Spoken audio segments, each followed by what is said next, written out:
has overcome, yes, He has overcome.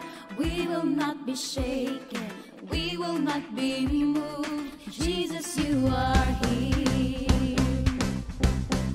Carrying our burdens, covering our shame. He has overcome, yes, He has overcome. We will not be shaken, we will not be moved. Jesus, you are here.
Shout it out, shout it out.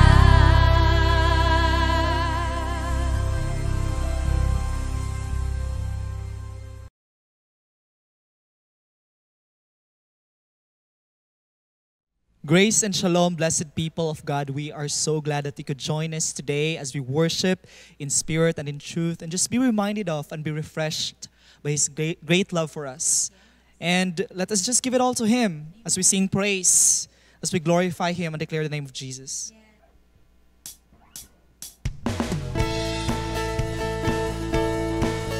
We give thanks to you, Lord.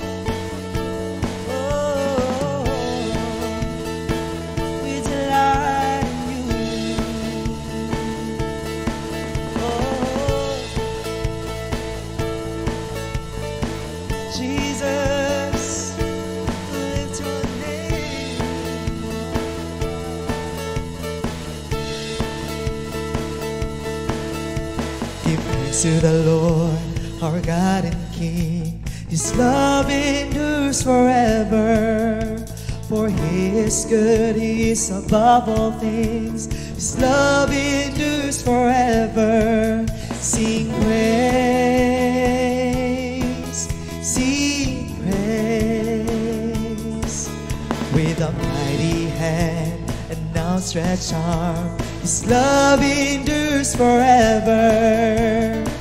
For the life that's been reborn, His love endures forever. So we sing praise, sing praise, sing praise, sing praise. Forever God is faithful, forever God is strong. Forever God is with us, forever and ever, forever.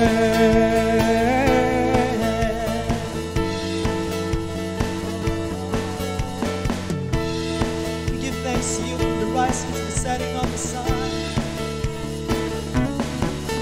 From the rising to the setting sun, His love endures forever. And by the grace of God we will carry on. His love endures forever. Sing praise, sing praise, sing praise, sing praise. Forever God is faithful, forever God is strong, forever God is with us, forever and ever. Forever God is faithful, forever God is strong, and forever God is with us, forever and ever, forever.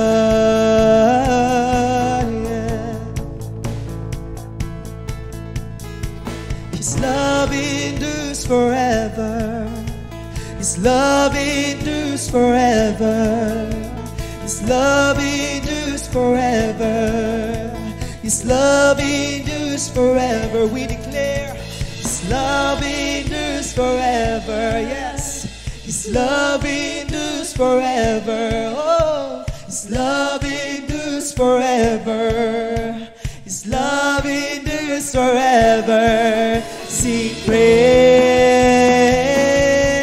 sing praise, sing praise,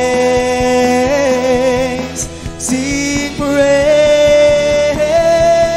Forever you are faithful, forever you are strong, forever you are with us, forever and ever. Forever you are faithful, forever you are strong, forever you are with us, forever and ever. Forever you are faithful, forever you are strong, forever you are with us, forever and ever, forever.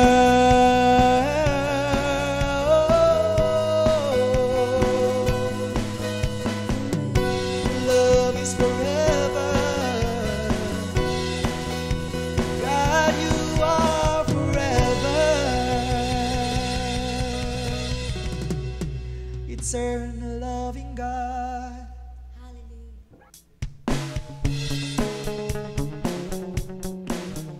Your strength in us will rise, Jesus. Yes, Jesus, Lord.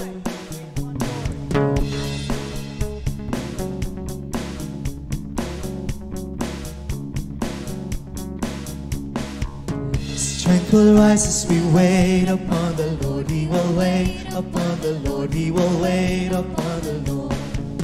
Strength will rise as we wait upon the Lord. We will wait upon the Lord. We will wait upon the Lord our God.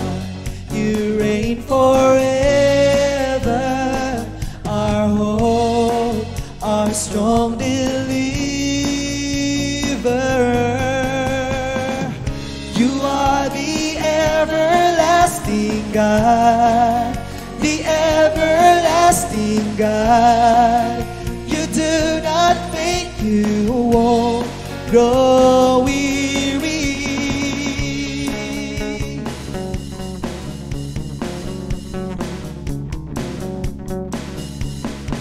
Strength will rise as we wait upon the Lord. We will wait upon the Lord. We will wait upon the Lord.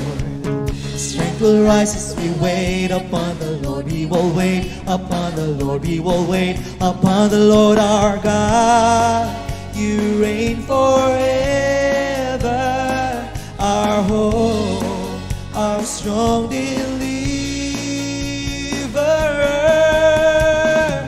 You are the everlasting God, the everlasting God.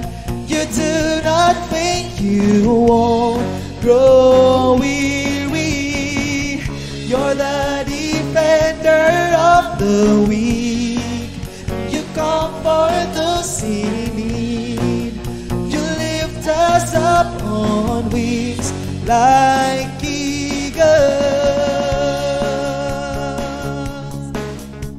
Rise, strength to rise among your people. Strength to rise, strength to rise. Our God, you reign forever, our hope, our strong deliverer.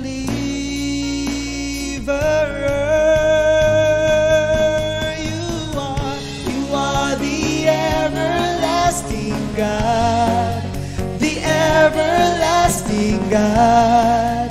You do not think you won't grow weary. You're the defender of the weak. You comfort those in need. You lift us up on wings like eagles.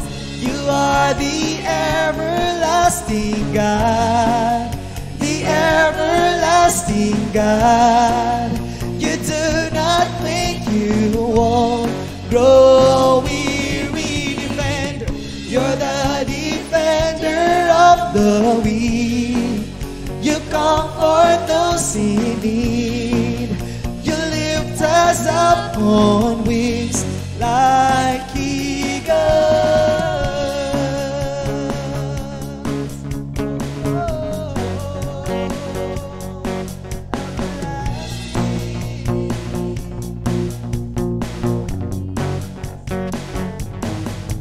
From everlasting to everlasting, God, you are everlasting.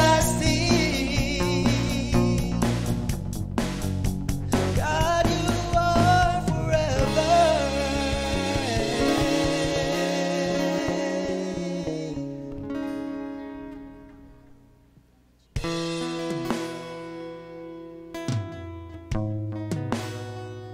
With confidence, we come to worship you, Jesus.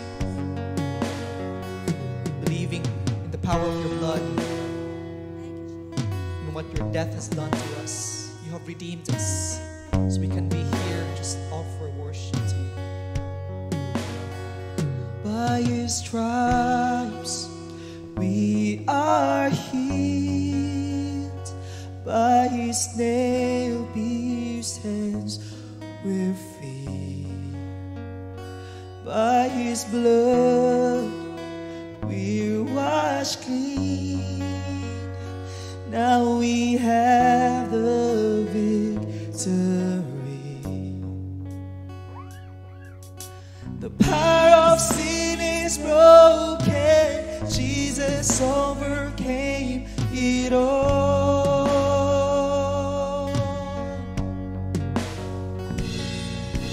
He has won our freedom. Jesus has won it all.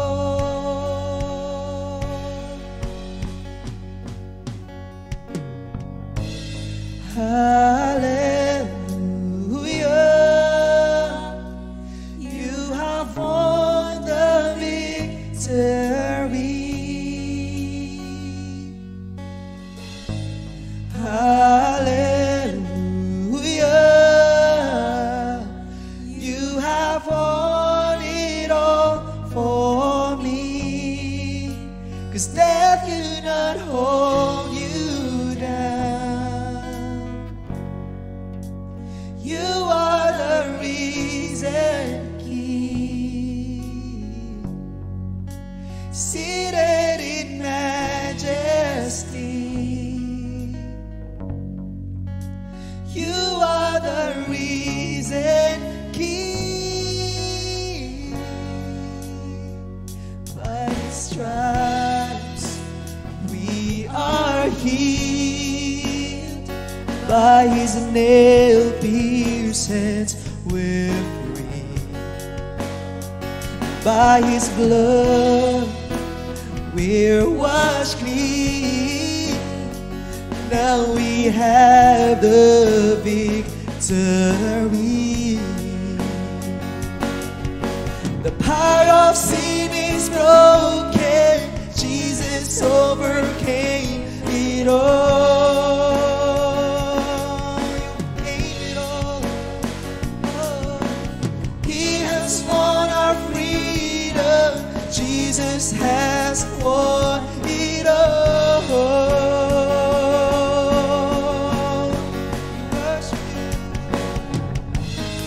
Hallelujah. You have won the victory.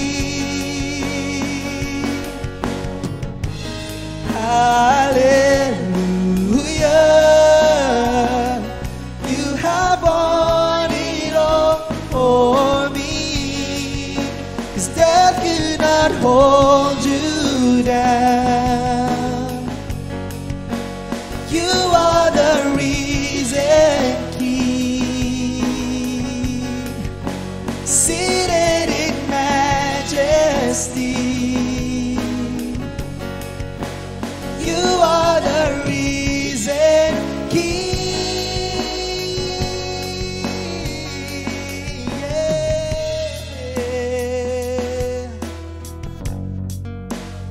You have risen, Lord. We declare your power. We declare your power over every circumstance, over every situation. We declare, oh, you have risen, and we rise with you, Lord. Let us declare, our God is risen. He is alive. He won the victory. He reigns on high. Our God is risen. He is alive.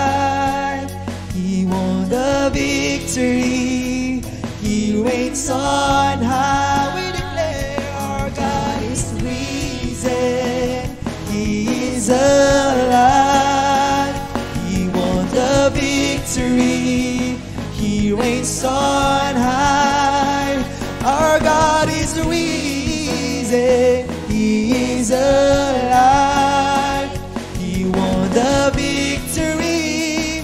He reigns on high. Hallelujah.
exalt you.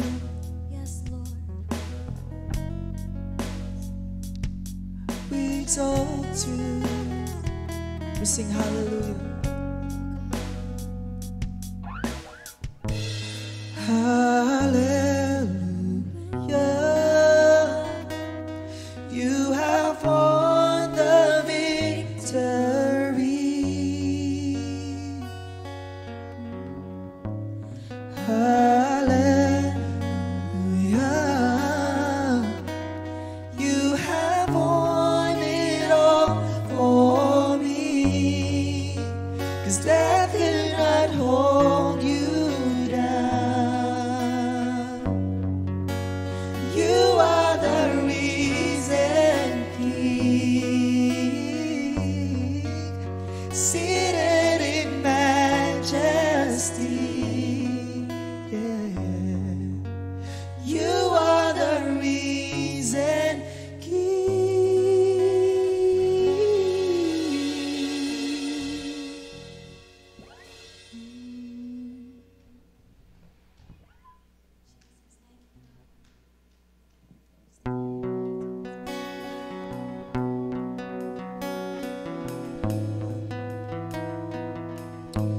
You love us so much, Lord. Oh, how you have loved us.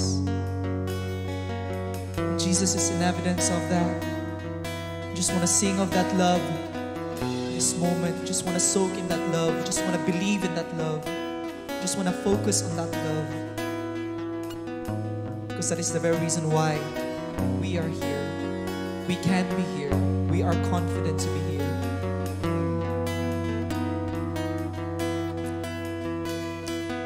He is jealous for me.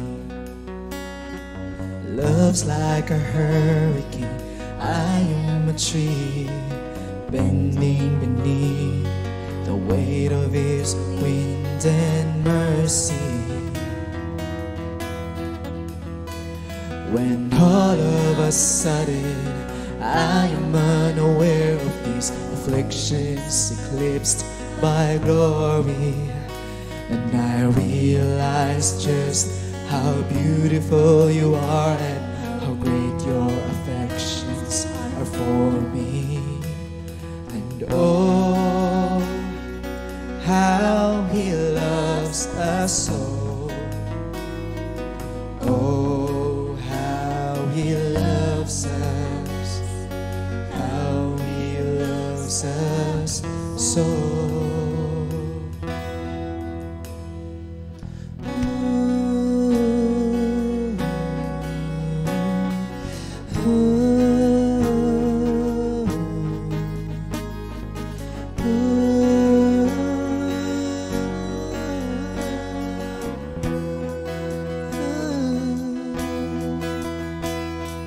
He is jealous for me.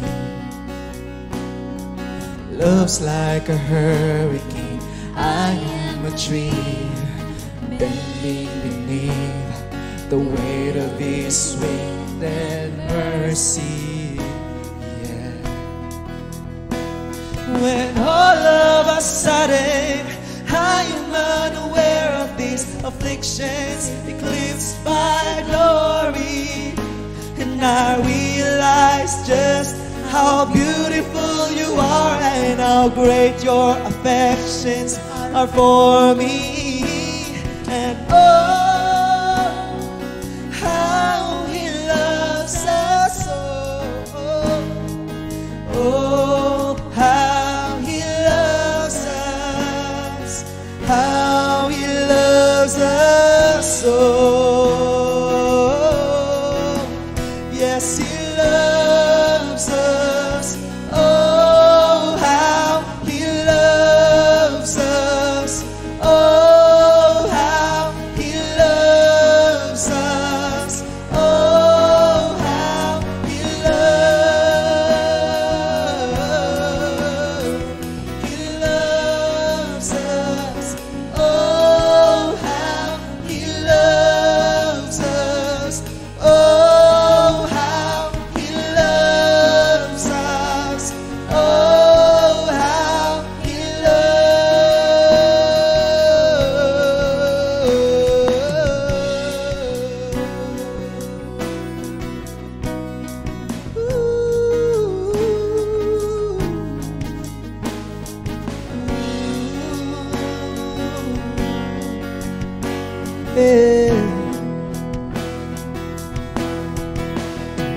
And we are His portion, and He is our prize.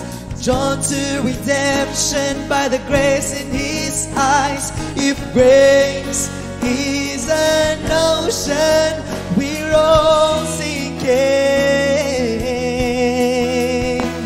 And heaven beats earth like an unforeseen kiss, and my heart turns violently inside of my chest. I don't have time to maintain these regrets when I think about the way He loves us. Oh, how He loves us. Oh, how He loves us.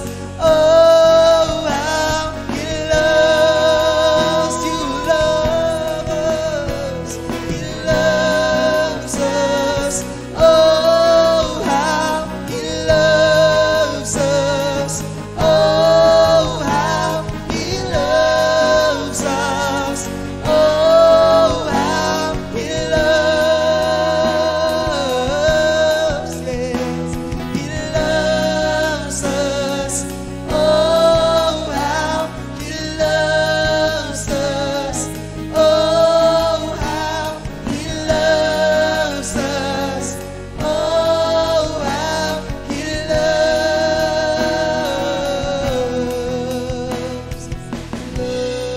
us. Oh, how He loves us. Oh, how He loves us.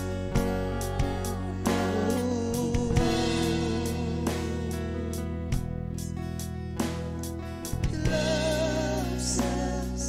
Oh, how He loves us. Oh, how He loves us. Oh, how He loves. He loves us. Oh, how He loves us. Oh, how He loves us. Oh, how He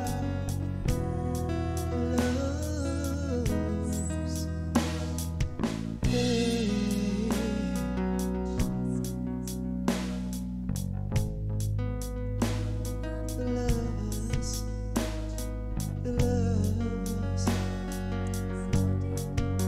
We thank You for the love.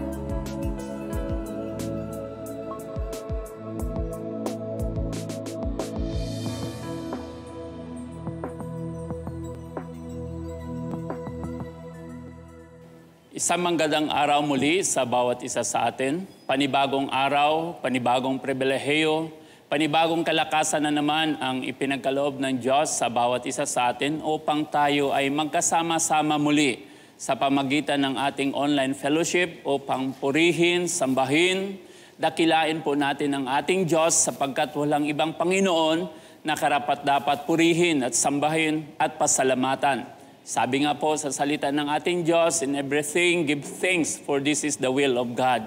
So kalooban ng ating Panginoon na kahit anumang sitwasyon, anumang circumstances ang ating hinaharap, ay patuloy po nating pasalamatan, purihin ang ating Panginoong Hesus. Sa atin pong pagpatuloy, inaanyayahan ko po ang bawat isa na tayo po muna ay panandaliang lumapit sa Panginoon upang tayo po ay manalangin. Panginoong Diyos, sa oras na ito, kami po ay patuloy na lumalapit sa iyo.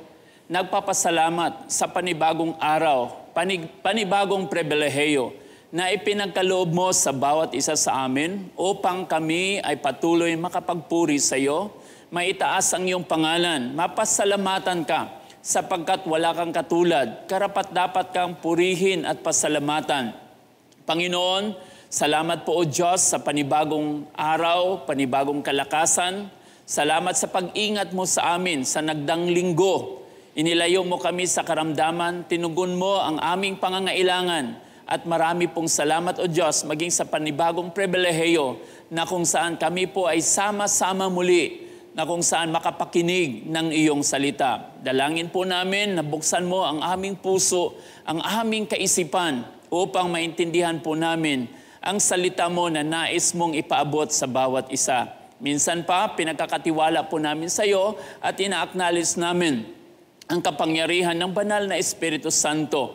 Patuloy ka, O Diyos, na kumilos sa buhay ng bawat isa. Kinikilala namin ikaw ang aming tagapagturo. Kaya turuan mo kami at patuloy buksan mo ang aming spiritual na kaisipan upang aming maunawaan ang iyong salita. Salamat, O Diyos. Minsan pa, pinagkakatiwala namin sa iyo ang lahat na ito sa pangalan ng iyong anak na si Kristo Jesus. Amen. So, pang-apat na po na linggo na ang topic po natin is Living in Victory Over Sin. No? Dahil series po ito.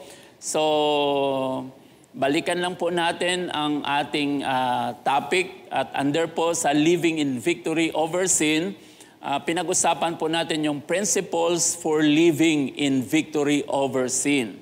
So, mayroon po tayong tatlong principle na pinag-usapan. Number 1 is the knowing principle. Number 2 is the reckoning principle. So, para po sa hindi nakapanood or ngayon lang namin nakasama, bisitahin nyo na lang po ang ating Facebook page sa Eljor Valencia. At the same time, yung ating YouTube channel, Eljor Valencia din. So naandun po yung mga file po natin, yung series ng pinag-uusapan po natin para at least mas maintindihan po natin ang kabuuan ng mensahe na to. So last Sunday, ang pinag-usapan natin is the offering principle. So under po dito, mayroon pong dalawa points na pinag-usapan natin. Una is, what does the word offer mean? No? And second is, why does the Lord want us to offer our bodies? So ano bang ibig sabihin ng salitang offer? No? So may mga iba't ibang translation na tiningnan po natin. Yung ibang translation, ang binanggit po doon is yield. Yung iba naman is give. No, offer. So ibig sabihin kapag in-offer natin yung ating buhay, yung ating katawan sa ating Diyos, sinasabi po natin sa Kanya, Lord, naandito po yung aking buhay, gamitin mo. Sinusuko po natin yung ating buhay sa ating Panginoong Hesus. And second is, why does the Lord want us to offer our bodies? Mayroon pong dalawang rason na pinag-usapan natin bakit i-offer natin yung ating katawan sa ating Panginoong Hesus or bakit gusto ng Diyos na ialay po natin yung ating buhay sa Kanya. Number 1 na pinag-usapan po natin o rason is our body is the temple of the Holy Spirit. So itong katawan natin, templo ng Espiritu ng Diyos, nananahan ang ating Panginoon sa ating buhay, sa ating katawan. At karapat-dapat lamang ng ating Panginoon ay papurihan po natin sa ating buhay. Sabi nga po sa salita ng Diyos, no, anuman pong kakainin natin, anumang iinumin po natin, gawin po natin lahat yan for the glory of God. Ibig sabihin sa pamagitan po ng katawan na to, gamitin po natin to para papurihan ang Diyos sapagkat ang tunay na nagmamayari ng ating buhay, ng ating katawan, walang iba kundi ang ating Panginoong Hesus sapagkat tayo ay tinubos ng ating Panginoon. At pangalawang dahilan ay our body is the most important instrument to bring glory to God. So kaya bawat bahagi ng ating katawan, gamitin po natin as an instrument of righteousness. No, sa pamagitan po nito, patuloy po nating parangalan ang Diyos sa pamagitan po ng ating katawan. So number 3 na po yung ating pag-uusapan. At yung number 3 is, what are the reasons why we are to offer our bodies? Ano ba yung mga dahilan bakit kailangan po natin i-offer ang ating katawan sa ating Panginoong Hesus? Ano ba ang ating motivation? No? Natandaan ko po during Corpus Christi time, kapag ikaw po ay gustong mag full-time or nais mo pong maglingkod sa church, mayroon pong tinuturo na 7 wrong reason why serving in the community and 7 right reason why serving in the community. So pinapakita po yun, tinuturo po yun sa lahat ng gusto mag-serve, sa lahat ng gusto mag full-time, para i-check kung ano ang motivation, bakit gustong maglingkod sa Panginoon. At sa natandaan ko lang, dahil matagal na po ito na panahon, more than 20 years ago na, siguro more than 25 na nga, 25 years na nga, is isa sa maling motibo is mag full-time ka is dahil sa pera. Dahil wala kang trabaho, so para magkaroon ka ng matanggap or pera, so mag full-time ka na lang. O di kaya, mag-full-time ka dahil bakante ka, wala kang trabaho. Isa sa maling motibo is gusto mong mag-full-time para ikaw ay makapunta sa ibang lugar. Kasi yung mga workers, mga missionaries, pastors ay palipat-lipat or ina-assign sa ibang mga lugar. So yan lang po ang mga natandaan ko na mga maling motibo. At mayroon din pong tamang motibo bakit tayo ay maglingkod sa Diyos. So ngayon, pag-usapan po natin is, what are the reasons why we are to offer our bodies? So mga dahilan bakit ialay po natin yung ating katawan, yung ating buhay sa ating Panginoong Hesus. In the book of Romans, chapter 6, verse 18, sabi po dito, and having been set free from sin, you became slaves of righteousness. And having been set free from sin.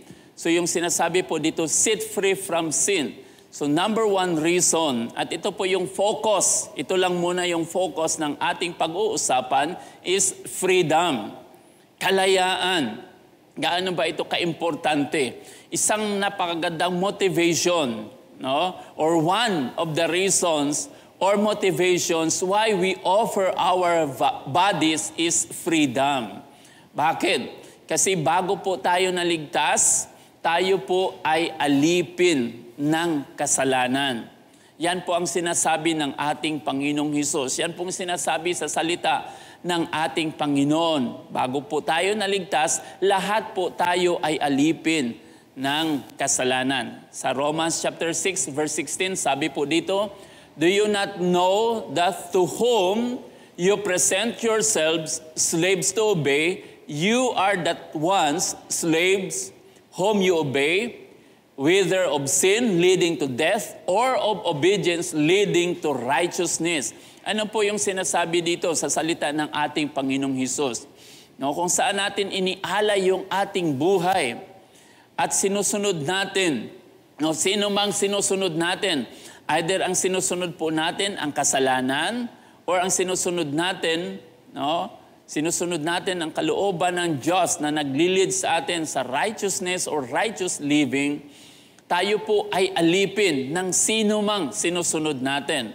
So dati dahil ang sinusunod po natin sa buhay po natin, hindi naman ang katuwiran, kundi ang paggawa ng kasalanan, ibig sabihin lahat po tayo ay alipin ng kasalanan. Kaya nga sabi dito sa verse 17, But God be thanked that though you were slaves of sin, yet you obeyed from the heart that form of doctrine to which you were delivered. So, nung sinunod po natin yung katuruan, tinuturo ng mga apostles, ni Apostle Pablo, ito po yung nagbibigay sa atin ng freedom. Yung obedience po dito is not about obedience sa law, kundi obedience doon sa katuruan na tinuturo ni Apostle Paul, patungkol po sa ginawa ng ating Panginoong Hesus, patungkol po sa kamatayan ng ating Panginoong Hesus. Ito po yung nagbigay sa atin ng freedom. Ito po yung nagbigay sa atin ng kalayaan. So, dahil sa pagsunod at pananampalataya po natin dito, tayo po ay lumaya. In the book of Galatians chapter 3 verse 22, sabi dito, but the scripture declares that the whole world is a prisoner of sin. The whole world is a prisoner of sin. So that what was promised, being given through faith in Jesus Christ, might be given to those who believe. So anong sinasabi dito sa salita ng ating Panginoong Hesus? Ano ang dinideklara ng Scripture? Ang buong sanlibutan ay prisoner of sin. Ibig sabihin, lahat po tayo nakakulong sa kasalanan. Walang exempted. Yan po ang katayuan natin before natin nakilala ang ating Panginoong Hesus as our Lord and our personal Savior. No?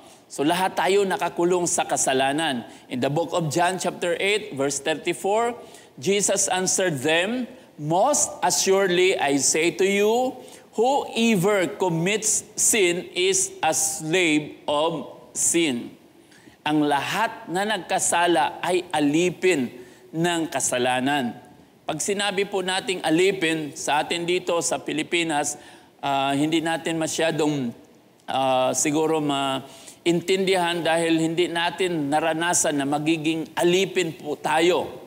No, yung sinasabi po ng Biblia na alipin ay iba po kaysa kasambahay or isang empleyado.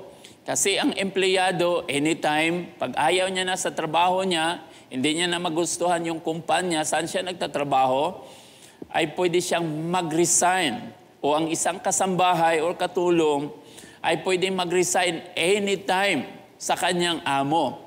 Yung alipin nung unang panahon in the Old Testament ay wala po silang karapatan na lumaya. Wala po silang karapatan para sa kanilang sarili. Wala po silang karapatan mamili ng kanilang mapapangasawa. In fact, yung isang slave na binigyan ng kanyang master ng mapapangasawa, kapag dumating ang panahon, kasi may batas sa Israel na every 7th year, lalo na pagdating ng Jubilee year, lahat ng slaves ay isi-set free po sila.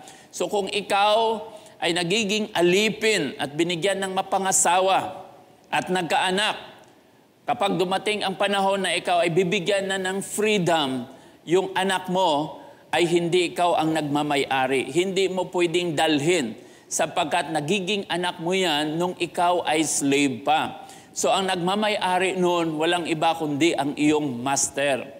No? Kaya ganun po kahirap. Kaya pinapakita lang po dito na ang sino mang nagkasala ay alipin. Wala po siyang kakayahan para lumaya. Wala kang kakayahan para tumanggi sa kasalanan. Kaya tayong lahat ay katulad din po ni Andrew E. nang kinakanta at sinasabi, gusto kong bumait pero di ko magawa. Ilang beses na po tayo gumawa ng New Year's resolution para mabago yung ating buhay mula nung tayo ay elementary pa, no, sa paaralan at kahit nung tayo ay tumanda na, gumagawa din po pa rin tayo ng mga New Year's resolution para mabago yung buhay natin. Pero apart from Christ, hindi po natin kayang ayusin at baguhin yung ating buhay sapagkat ang ating Panginoong Hesus lamang ang siyang makapagbibigay sa atin ng kalayaan mula sa kasalanan. Kaya nga sabi dito sa verse 36, therefore, if the Son makes you free, you shall be free indeed. No? Therefore, if the Son makes you free, you shall be free indeed. So ang anak lang ng Diyos, ang ating Panginoong Hesus lang, ang siyang makapagbibigay sa atin ng ganap na kalayaan. So one of the reasons or motivations why we offer our bodies is freedom. Kapatid, kapag naintindihan po natin ng husto kung gaano tayo pinalaya ng ating Panginoong Hesus mula sa kasalanan. Itong katotohanan na to ay magbibigay sa atin ng inspirasyon, magbibigay po sa atin ng kalakasan na masuklian po ang ginawa ng ating Diyos para sa bawat isa sa atin. So, ano ba ibig sabihin ng freedom?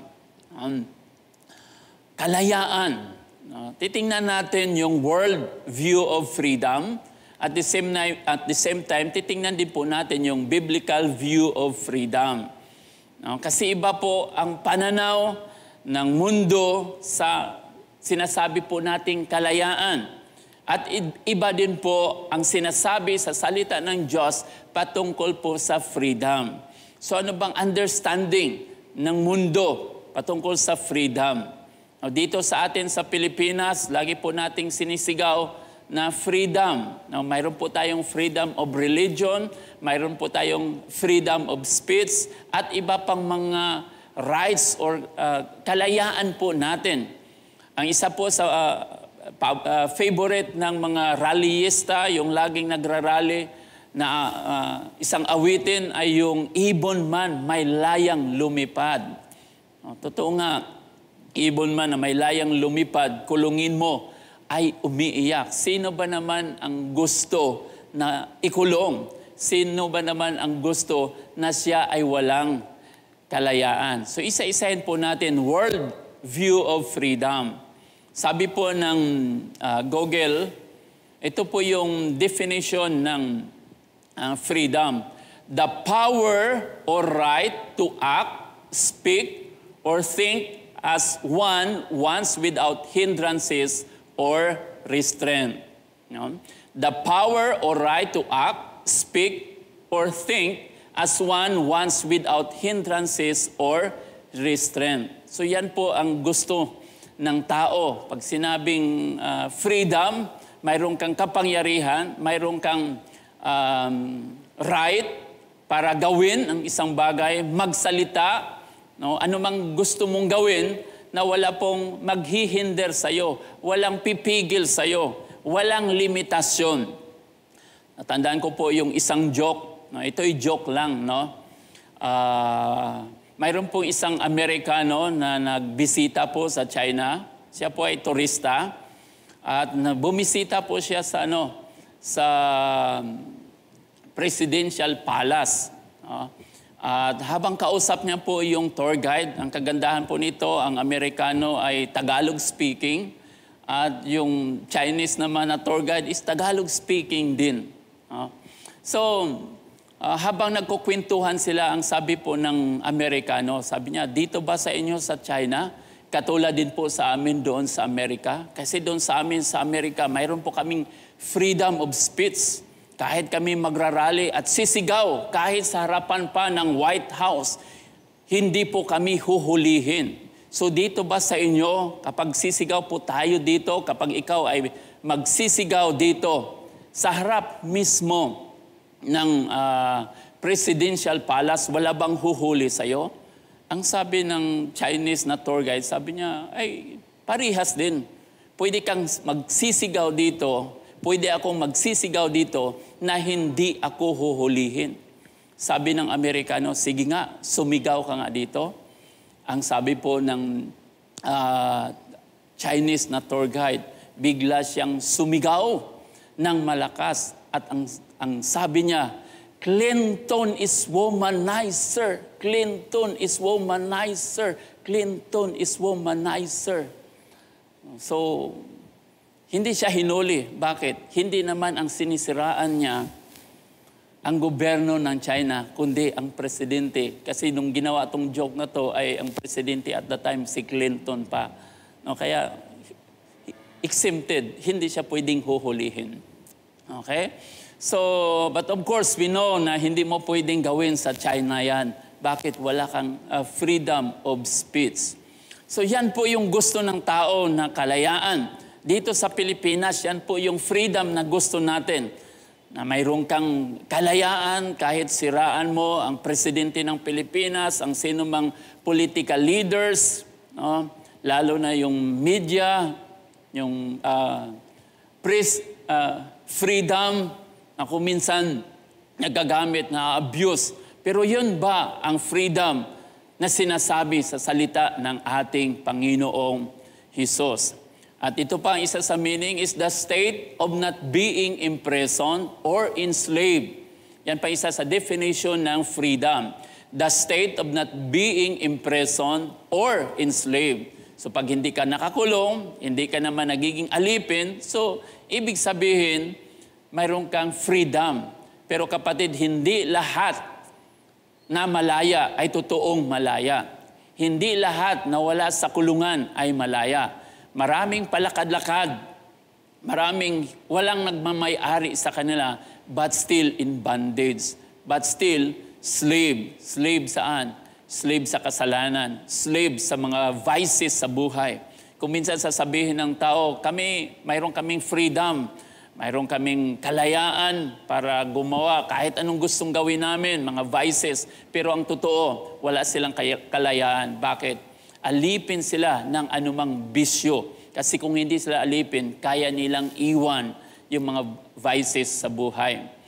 Freedom is defined by Merriam-Webster as the quality or state of being free, such as the absence of necessity. No, yun yung kanyang definition. Coercion or compulsion or constraint in choice or action, or liberation from slavery or from the power of another. So yun naman po yung kanyang definition, no? Halos may similar lang sa unang definition. So yun po yung pananaw ng mundo sa freedom. Kaya marami pong naghahangad niyan. Mayroon pong isang kwento sa Biblia, no? Siguro familiar to sa ating lahat. Makikita po natin yan in the book of Luke chapter 15 about the story of the prodigal son. Minsan, isang araw, sabi po ng younger brother, lumapit siya sa kanyang ama para hilingin po yung kanyang share sa kanyang father. So ang ginawa ng father ay binigay naman sa kanya yung kanyang share. Pagkatapos niya nakuha yung kanyang share, siya ay pumunta sa malayong lugar. Bakit? Siguro gusto niya magkaroon ng freedom. Gusto niya magawa lahat ng bagay na gusto niyang gawin. Gusto niyang gawin anumang gusto niya para sa kanyang pera. Kaya siya lumayo sa kanyang ama. I want freedom. Gusto niya nang lumabas sa poder ng kanyang ama. Pero alam po natin kung ano po ang resulta. Yung freedom na hinahanap niya ay nag-end into slavery. Bakit? No? Kasi yung freedom na akala niya, magawa niya lahat ng gusto niya, natapos sa pagiging isang alipin, taga-alaga ng baboy, na kahit pagkain ng baboy, hindi niya makain dahil wala pong magbibigay sa kanya. Actually, ang totoo niyang kalayaan, freedom, ay naandoon sa poder ng kanyang ama. So kung minsan yan po yung gusto ng tao, malaya siyang gawin, walang makialam sa kanya. No? Walang sasaklaw sa kanya. Walang kukontrol sa kanya. Kaya nga maraming nagre-rebelde. Nagre-rebelde sa gobyerno, nagre-rebelde sa kumpanya, nagre-rebelde sa pamilya, sa magulang. Bakit? Ayaw niyang may mag-suppress sa kanya. Ayaw niyang may mag-control sa kanya, may magbigay sa kanya ng limitasyon. Yan po yung nature ng tao. Pero kapag yan ang nangyayari or sinusunod ng tao, nag-i-end lahat yan sa slavery. Okay? So ano yung biblical view of freedom? Okay. Chapter 6, verse 18 ng Book of Romans. Itong sabi dito, and having been set free from sin, you became slaves of righteousness. Nung ikaw ay pinalaya ng ating Panginoong Hesus, nung ako ay pinalaya o lahat tayo na sumasampalataya sa Kanya ay pinalaya ng ating Panginoong Hesus sa kasalanan, sabi dito, you became slaves of righteousness. So, freedom ba yan na nagiging slave ka of righteousness? Kapatid, Pinalaya po tayo ng Panginoon upang hindi manatili sa kasalanan, upang magkaroon ng kakayahan para gawin ang anumang gusto natin, kundi upang magkaroon tayo ng kakayahan, panibagong relasyon sa Diyos, panibagong relasyon sa righteousness. Dati, slave tayo sa kasalanan, pero ngayon, ang resulta ng buhay na tinanggap natin mula sa Panginoon, yung bagong buhay na tinanggap natin mula sa Diyos, ay nagre-resulta po yan ng righteousness, paglakad sa katuwiran ng ating Panginoong Jesus. Sabi sa John chapter 8, verse 36, nabanggit natin kanina yung verse 32 and verse 34, but in verse 36, sabi dito, "So, if the Son sets you free, you will be free indeed." If the Son sets you free, kapag ikaw ay pinalaya ng anak ng Diyos, ng ating Panginoong Jesus, you will be free indeed. So only Jesus can truly set us free. Walang iba pong makapagbibigay sa atin ng ganap na kalayaan, kundi ang ating Panginoong Jesus lang. Nung siya po ay namatay sa cross, para tayo ay lumaya mula sa pagkaalipin ng kasalanan. Kaya ang sino mang mayroong relasyon sa Diyos ay malaya na sa kasalanan. Amen? So, pakisabi sa iyong katabi, ikaw ba ngayon ay malaya na? Resulta po yan. Kaya questionably po na ang isang tao, sasabihin niya na siya po ay mayroong personal na relasyon sa Diyos, siya po ay sumasampalataya sa Panginoon, but still in bondage sa kasalanan. Hindi makaalis-alis sa kasalanan. Kapatid, hindi ko kayo kinukondem, pero kung hanggang ngayon, still ikaw ay namumuhay sa kasalanan, i-examine mo ang sarili mo. Talaga bang tinanggap mo ang ating Panginoong Hesus sa iyong buhay? Talaga bang sinuko mo ang sarili mo? Ikaw ba talaga ay nagtitiwala sa Kanya or nagtitiwala sa iyong sariling kakayanan? Kapatid, siya lamang. Apart from Him, you can do nothing. Kahit anong pagsisikap ang gawin mo. Kaya kailangan mo lamang lumapit sa ating Panginoong Hesus. If the Son sets you free, you will be free indeed. Hindi mo maranasan ang totoong freedom without Jesus sa buhay mo. Hindi mo kaya. Galatians chapter 5 verse 1. Sabi dito, "It is for freedom that Christ has set us free." It is for freedom that Christ has set us free. Stand firm then, and do not let yourselves be burdened again by a yoke of slavery. Ano po sinasabi dito sa salita ng ating Panginoon? No, it is for freedom that Christ has set us free. Kaya sinasabi niya, stand firm then, and do not let yourselves be burdened again by a yoke of slavery. Ano ba yung context nitong yoke of slavery? Yung yoke of slavery na sinasabi dito, hindi po ito patungkol sa kasalanan, kundi patungkol sa law. Kasi yung mga taga-Galatia na pinalaya ng Diyos through faith in Christ Jesus, by grace alone, through faith in our Lord Jesus Christ, sila po ay na-justify. Kung paano nagsimula sila sa pananampalataya, sila ay bumabalik doon sa law. At ang konteksto po nito is about circumcision. May mga Jewish believers na ini-insist po nila sa mga bagong convert na nakakilala sa Panginoon na kailangan silang magpa-circumcise para makumplito yung kanilang pagiging Kristiyano, yung kanilang kaligtasan, kailangan silang magpa-circumcise. Yan po yung kanilang doktrina. Yan po yung kanilang pinipilit para sa mga bagong believers. Kaya ni-rebuke sila ni Apostle Paul. Bakit? Para kay Apostle Paul, it's not about circumcision. Walang sino mang na-justify dahil sa circumcision. Walang sino mang na-justify dahil sa pagsunod niya sa kautusan. Kasi dito, nagsisikap po sila ma-justify by obeying the law. At isa na po yan yung circumcision na sinusunod nila. No, alam natin na during the time of Abraham, yung circumcision required po yung mga Jewish people magpa-circumcise kasi para sila ay magiging part sa lahi ni Abraham.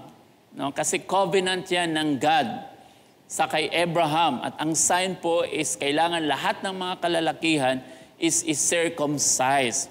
Sa atin naman, lalo na tayong mga Pilipino, hindi tayo nagpapa-circumcise dahil sa covenant, kundi dahil lang sa pressure, dahil sa tukso, no? Or para sa para cleansing, no? Or health reason. Yun po ang dahilan, hindi dahil sa covenant. Kaya dumating yung time na yung mga bagong believers ay ini-impose ng mga ibang Kristiyano na kinakailangan sila magpa-circumcise para magiging ganap yung kanilang pagiging Kristiyano. Kaya sinasabi ni Apostle Paul, no, na ang sino mang pahintulutan niya ang kanyang sarili na magpa-circumcise ay kanyang binawalang bahala, no, o pinawawalan ng saysay ang ating Panginoong Hesus, ang kamatayan ng ating Panginoong Hesus. Ang sino mang nagsisikap ma-justify by obeying the law, including yung circumcision, ay pinapawalan niya ng halaga yung ginawa ng ating Panginoong Hesus. Kaya kapatid, sinasabi dito ni Apostle Paul na it is for freedom that Christ has set us free. Therefore, stand firm then and do not let yourselves be burdened again by a yoke of slavery, na hindi sila babalik at magiging alipin ulit ng kautusan. Sa verse 13, kaya sabi niya dito, for you were called to freedom, brethren, only do not turn your freedom into an opportunity for the flesh, but through love serve one another.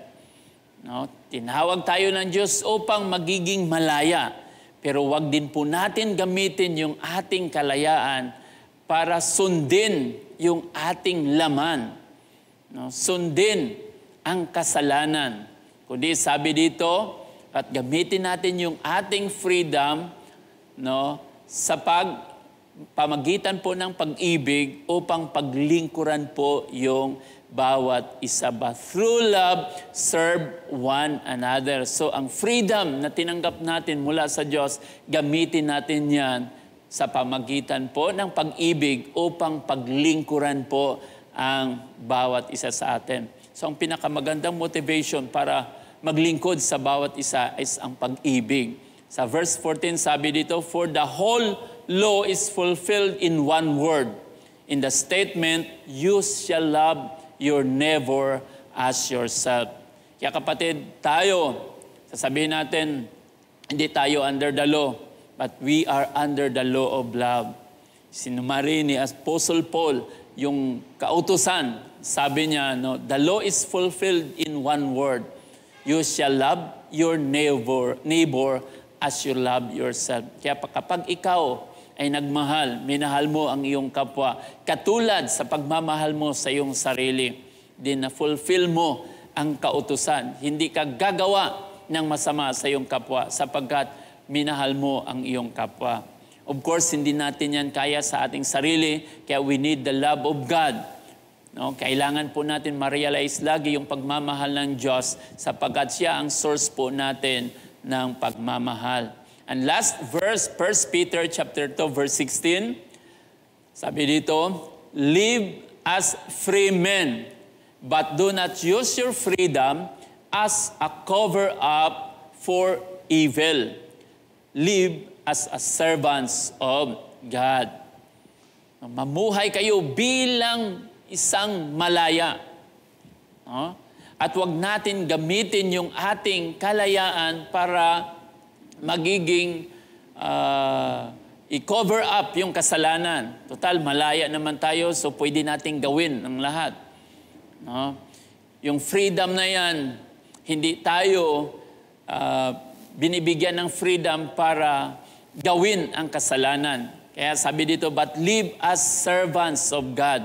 Kapatid, kahit tayo pinalaya ng Diyos, kahit tayo ay mga anak ng ating Panginoong Hesus, pero mamuhay tayo bilang isang servant. Ano ibig sabihin? Sumusunod sa kalooban po ng ating Panginoong Hesus. Sumusunod kung ano ang pinapagawa po sa atin ng ating Panginoong Hesus.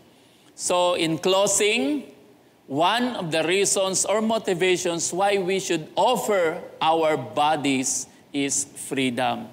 Kapatid, dati po tayong nakakulong sa kasalanan. Napaka-miserable po ng buhay natin. Pero dahil sa ginawa ng ating Panginoong Hesus, tayo po ay lumaya sa kasalanan. Gusto ko pong magtapos sa isang totoong kwento na nangyari sa buhay ng isang Kristiyano.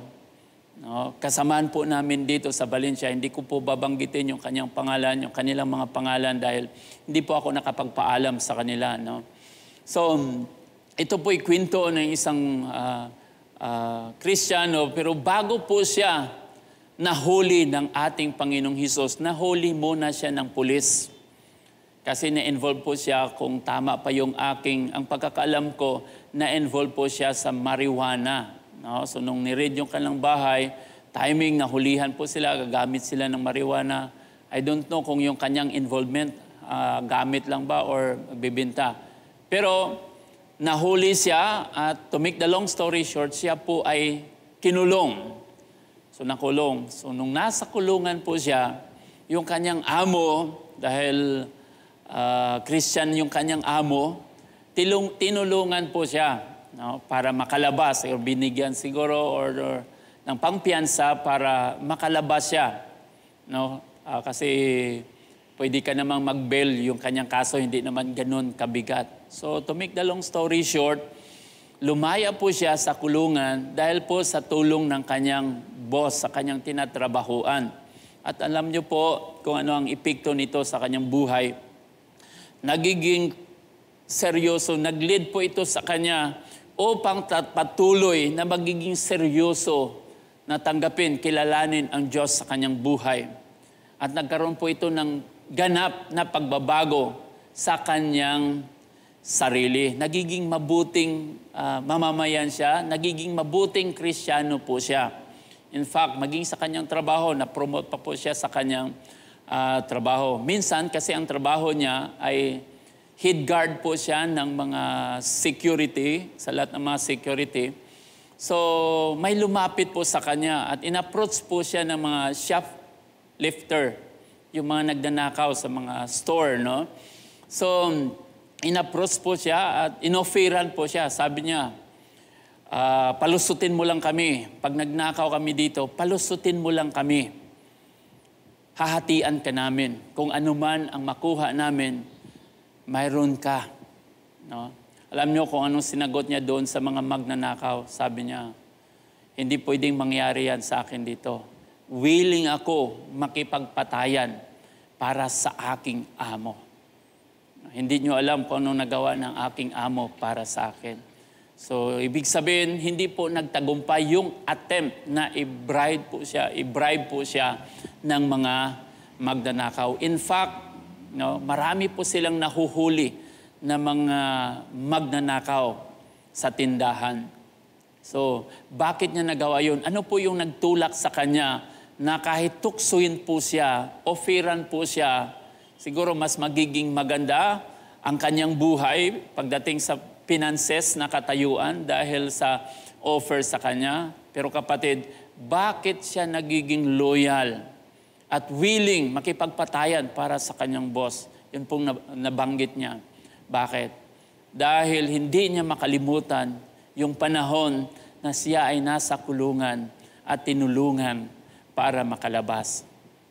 Kapatid, sa bawat isa sa atin, hindi man tayo nakulong physically, pero lahat po tayo dating nakakulong sa kasalanan. Walang kalayaan. Anong ginawa ng ating Panginoong Hesus? Hindi lang siya nagbigay ng pangpiyansa, hindi lang siya nagpadala ng pera, ginto o ano paman para bilhin yung ating kalayaan. But He gave His life. No? He gave His blood para ikaw at ako ay lumaya. Hindi pa ba sapat? Kulang pa ba ang ginawa ng ating Panginoong Hesus para suklian natin siya na isang tapat na paglilingkod, para hayaan natin siya na yung buhay natin gamitin para sa Kanya? Kaya kapatid, sa oras na ito, ayos ko pong i-remind yung bawat isa sa atin na isa sa dahilan or motivation para tayo ay maglingkod, ialay yung buhay natin sa Panginoon. Ang kakayahan, ang freedom na natanggap po natin mula sa ating Panginoong Hesus. Pinalaya niya tayo mula sa pagkaalipin ng kasalanan. Tayo pong lahat ay yumuko at manalangin sa Panginoon. Panginoon, sa oras na ito, marami pong salamat, O Diyos, sa kalayaan na natanggap namin mula sa iyo. Dati po kaming alipin, wala po kaming kakayahan na lumaya, wala po kaming kakayahan upang umalis, Lord, sa kasalanan, sa mga bisyo, at ano pa mang mga bondages sa buhay namin. But thank you so much, O Lord God, because of what you have done for us at the cross of Calvary. Dahil sa iyong kamatayan, dahil sa dugo ng aming Panginoong Hesus, dahil sa iyong biyaya, binili mo ang aming kalayaan, Panginoon, sa pamagitan ng iyong dugo doon sa cross. Tinanggap po namin ang kalayaan. At dahil po dito, ang bawat isa sa amin, mayroon pong kalayaan upang paglingkuran ka. Kaya, O Diyos, sa oras na ito, hayaan mo na sa bawat isa sa amin na nakikinig ng iyong salita ngayon, Lord, itong freedom na tinanggap namin sa iyo, ito po yung magbibigay sa amin ng motivation upang paglingkuran ka, papurihan ka sa buhay ng bawat isa sa amin. Narito ang buhay namin, Panginoon. Gamitin mo sa kaluwalhatian ng iyong pangalan. Kung mayroon man dito sa amin, O Diyos, na hanggang ngayon na natili pang alipin ng kasalanan, Lord, set them free, O God. Wala silang magagawa sa kanilang sarili, kundi ikaw lamang ang makapagbibigay ng kalayaan sa kanila. Kaya sa oras na ito, hayaan mo, Panginoon, na kumilos ka sa kanilang buhay.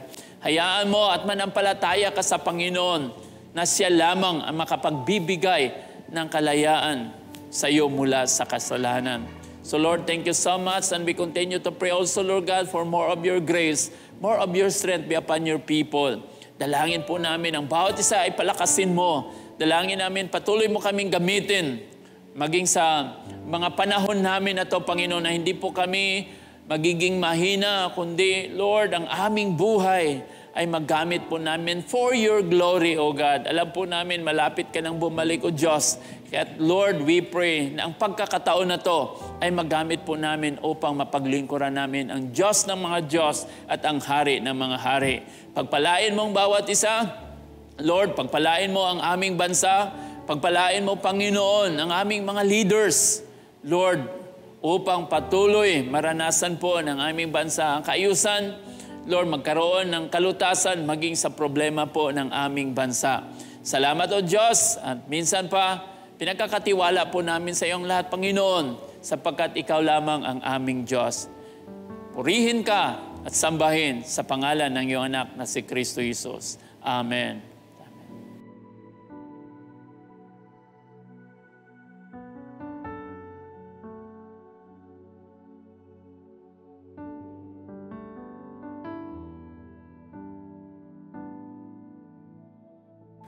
We will now partake of our Holy Communion together. So we hope you have prepared the bread, the broken body of Jesus, and the juice, the cup of the new covenant, the blood of Jesus. Our Heavenly Father loves us so much. According to Romans 5:8, God demonstrates His own love for us in this. While we were still sinners, Christ, Jesus, His beloved Son, died for us. The Holy Communion, or the Lord's Supper, which was instituted by our Lord Jesus, dramatizes not His birth nor His life, not His words nor His works, but only His sacrifice and death. His finished work at the cross of Calvary Nothing could indicate more clearly the central significance which Jesus attached to his death. It was by his death that he wished above all else to be remembered. In communion, we remember the sacrifice of Christ, of our Lord Jesus. Salvation is given freely, but it was not free. It cost the life of our Lord Jesus. But it was a price he willingly gave for us as the perfect sacrifice to satisfy the full payment for the punishment of all our sins. He is the Lamb of God. In communion, we are grateful of the benefits of the sacrifice. There is restoration of our relationship with God because the blood that was shed by our Lord Jesus, we receive the forgiveness of all our sins.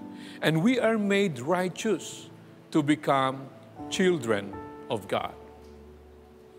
We can receive the restoration of our whole being, the physical, emotional, mental, and spiritual healing, because he took up our pain and bore our suffering, even the wrath of God against sin.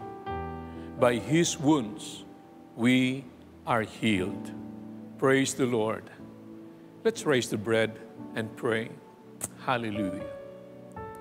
Thank you, Lord Jesus, for bearing the punishment of all our sins.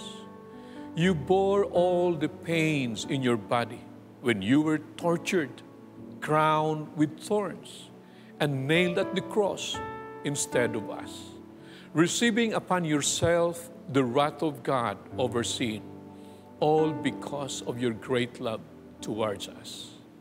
Yes, we believe that by your stripes we are healed in Jesus' name. Let's partake of the bread, the broken body of Jesus. Let's raise the cup and let us pray.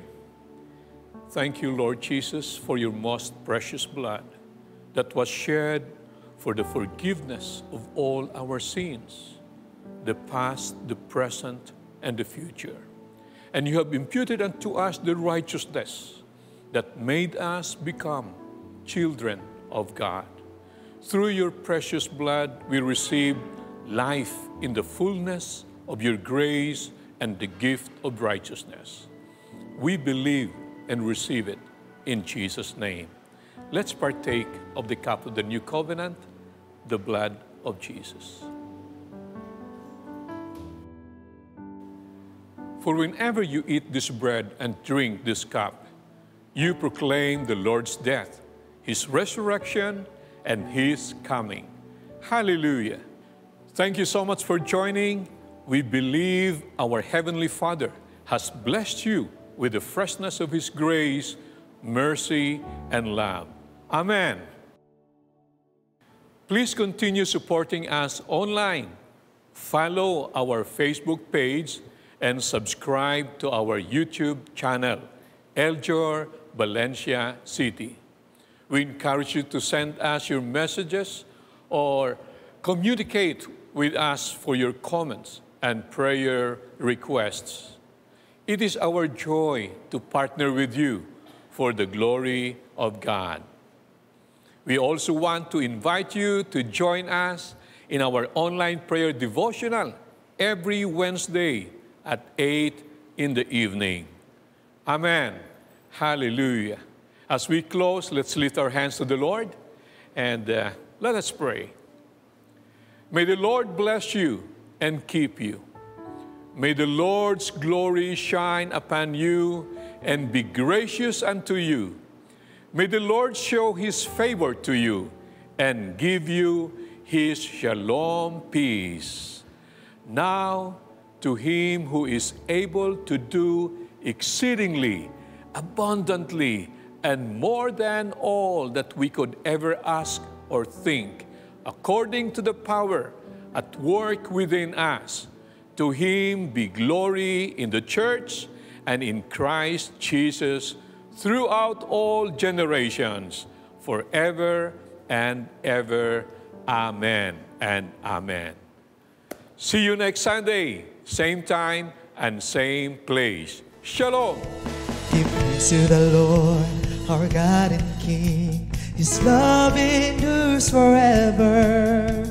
For He is good, He is above all things. His love endures forever. Sing praise, sing praise.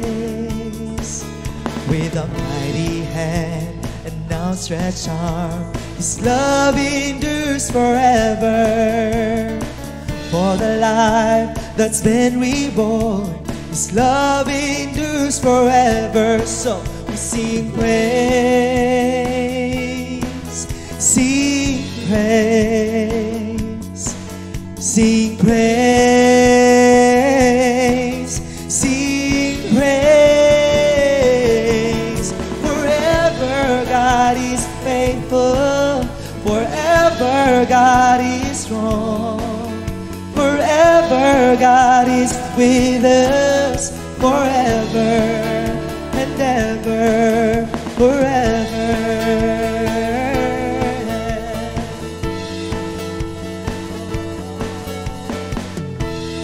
We give thanks to you from the rising to the setting of the sun.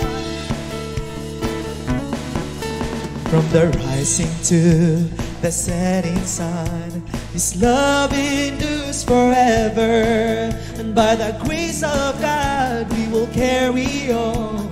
His love endures forever. Sing praise, sing praise, sing praise, sing praise. Forever God is faithful, forever God is strong, forever God is with us, forever and ever. Forever God is faithful, forever God is strong, and forever God is with us, forever and ever, forever.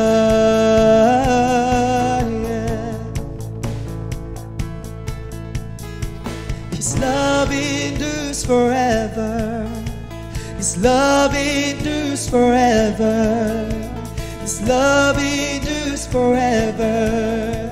His love endures forever. We declare His love endures forever. Yes, His love endures forever. Oh, His love endures forever. His love endures forever. Sing praise, sing praise, sing praise, sing praise.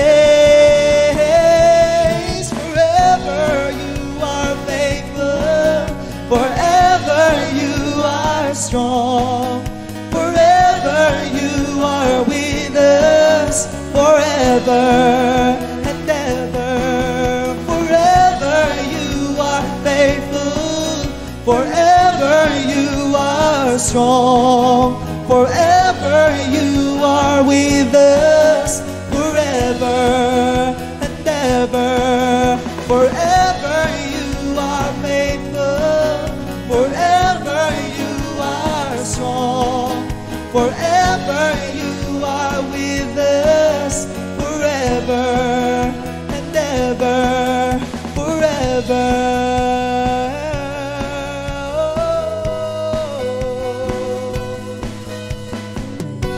Love is forever.